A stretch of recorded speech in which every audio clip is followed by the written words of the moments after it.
А еще клуб «Просвет» поднял тему желаний, потребностей и вариантов самореализации современной молодежи.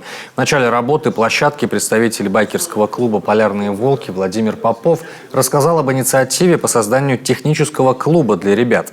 Затем пояснил, что такой проект может перевоспитать, направить в нужное русло тех, кого общество называет трудными. Но, конечно, требуются усилия, вложения, площадка, страховка и много чего еще. По мнению экспертов, проблема нынешних подростков – своенравности и, как следствие, невозможности контролировать их межличностные и групповые формирования. Помимо участников офлайн, по видеосвязи были представители клуба из Ухты, Печоры и Усинска. Соответственно, мы сейчас хотим на площадке Госсовета эту идею обсудить и посмотреть, какие ресурсы в плане помещений, наставников можно туда привлечь.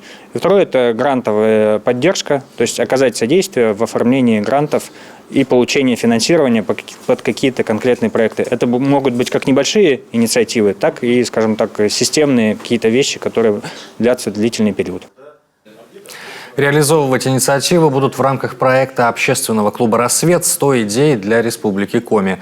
Впрочем, в регионе постепенно развивается целая проектная система. Так, по словам замначальника Центра молодежных проектов и программ Елены Рассыхаевой, они готовы оказывать помощь в реализации проектов авторам до 30 лет.